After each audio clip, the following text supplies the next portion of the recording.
Now we talk about observations of the year-to-year variability of return.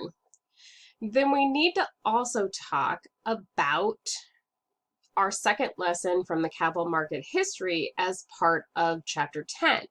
So on average, bearing risk is handsomely rewarded. However, in any given year, on any given date, there's a significant chance of a dramatic change in value. So the greater potential the reward, the greater the risk.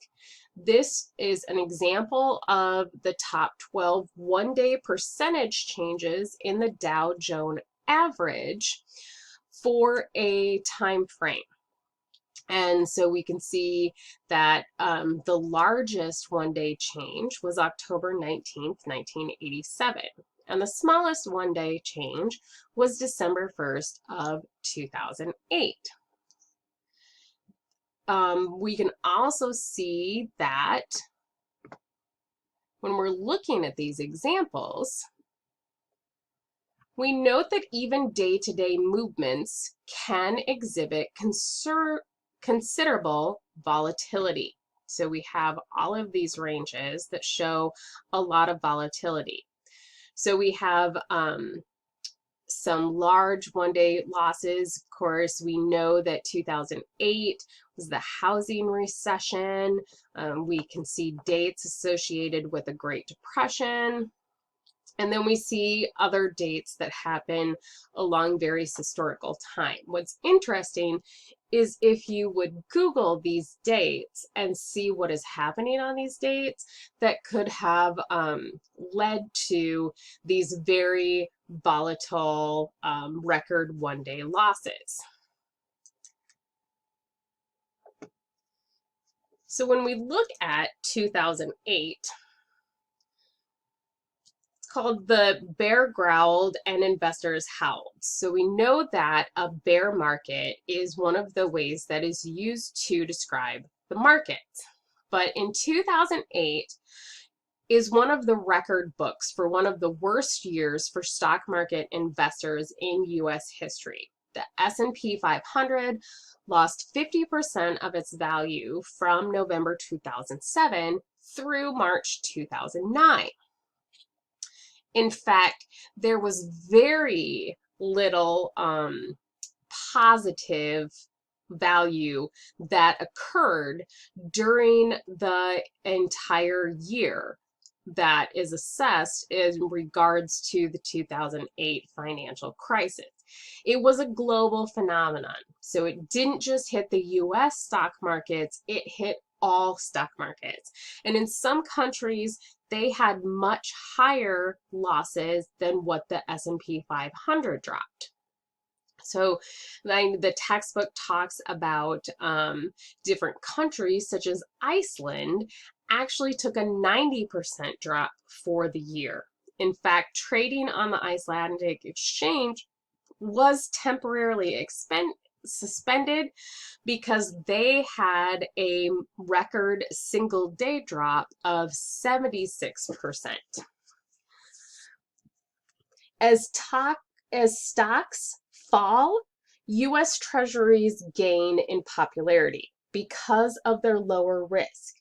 So if the stock market is being volatile, then investors turn to US Treasuries, which have far, far less risk. If the stock market is stable, then the interest in US Treasuries declines. So we can see that we had a huge increase in US Treasuries during 2008. It can be volatile in both directions, though. So we can see that it lost 50% of its value during the period from November 2000 to 2009. However, it doubled in value from March 2009 through February 2011. So even though we have average returns, there is still a lot of volatility in different periods of time. We can see this is a graph of monthly returns in 2008 from January through December. You can see that there were very few months, so just April, May, August, and December of positive growth among the S&P 500 stocks. And even that growth was very small in positive returns. October being the greatest reduction in the S&P 500 monthly returns, and we know that September to October is when the financial crisis started in 2008. Now we're going to talk about the arithmetic versus the geometric mean. So we started at the beginning of the chapter talking about average returns. So this is our arithmetic average, just the return earned on an average period over multiple periods. So it's the total returns divided by the total number of periods. So it answers the question, what was your return in an average year over a particular period? The other return that we look at is the geometric average. So the geometric average is what was your average compound return per year over a particular period. So it doesn't just look at straight average return. The geometric average will always be less than the arithmetic average unless all of the returns are equal. And we're going to do some examples looking at the geometric versus the arithmetic. They each serve a purpose, so they're both useful in trying to calculate risk and return for stock. We have the equation for the geometric average return formula where we have the return in each period, so 1 plus the return in period 1 times 1 plus the return in period 2 and so forth, to the power of 1 divided by the number of periods minus 1.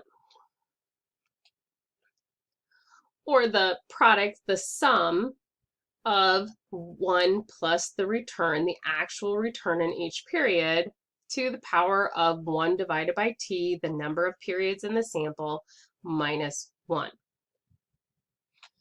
We can look then at the regular return, what the average is, and then what the geometric average return is on an example.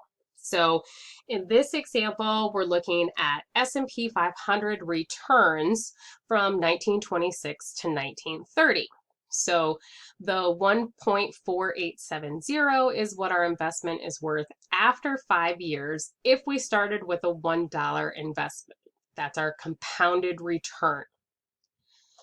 Thus, the geometric average return is 8.26% when we use the calculation of the geometric average return, use the math formula.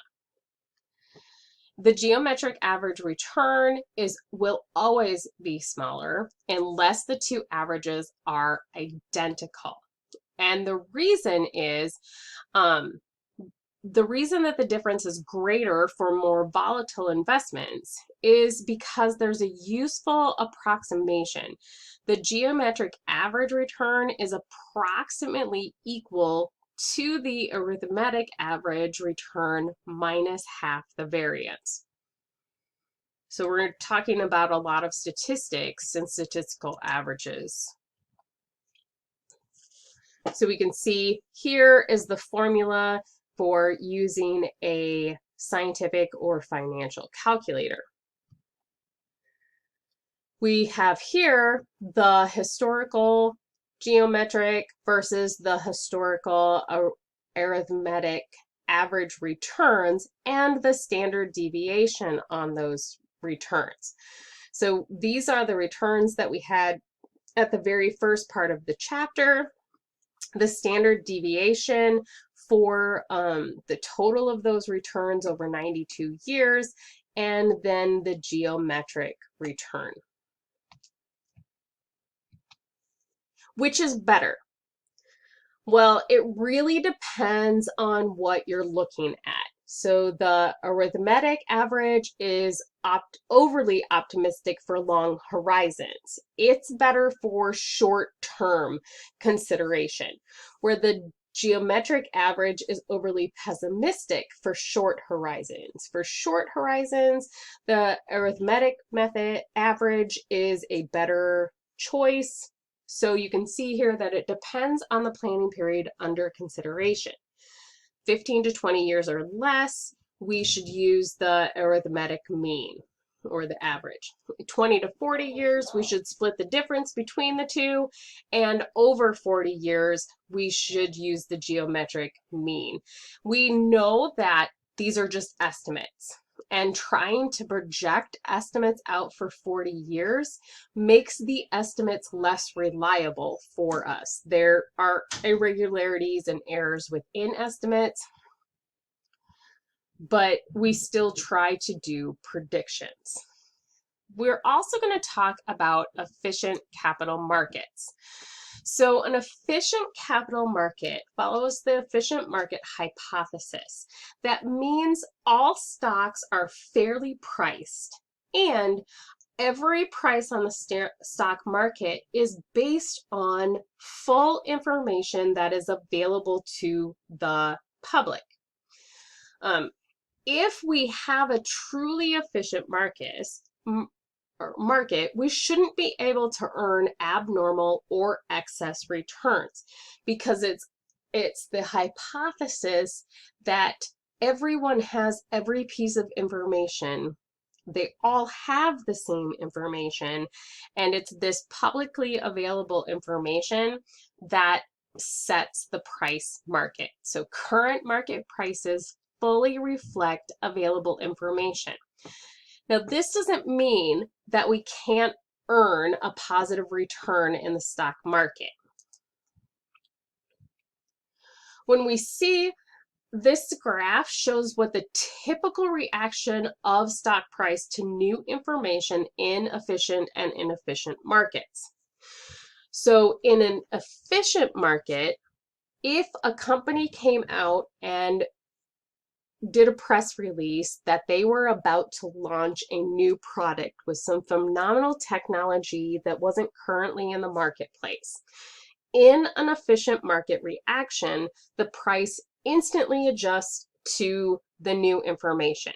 So there's no increase or decrease. It's just automatically based on the new information. In a delayed reaction, the price adjusts to the new information, but it takes a couple of days before it really adjusts to what the true new price is based on that information. And in an overreaction and correction, the price adjusts very quickly, in fact, so fast that it overshoots the value of the new information and then corrects itself. A strong form efficient market means that all information, public or private, is completely available, and there's no such thing as insider information. Everyone knows everything about what sets the stock prices. In a semi-strong form efficient market, the information that sets the prices is the publicly available information. So there's no private information about a company. This is the most common form of market because it's not often that we know about private information about companies. So in a semi-strong market, all public information is reflected in the stock price. This form is controversial because it implies that anybody who's trying to identify any mispriced stocks or higher overpriced stocks or underpriced stocks would be wasting their time because the market is already reflecting all information available. And then weak form efficient market means that the current price of a stock reflects past information about it. In other words, studying past prices is an attempt to identify mispriced securities is futile because this form of efficiency doesn't have a lot of fluctuation. It's just based on the amount of volume in the stock market and the amount of past information available. The strong form efficiency, as I said before, the prices reflect all information. This includes public and private information. This means that if we have a strong form efficiency, that there's no such thing as insider trading, and investors can never earn abnormal returns regardless of the information they possess. So our historical evidence indicates that the markets are not strong form efficient because we know insiders can earn abnormal returns. It's called insider trading and it's illegal.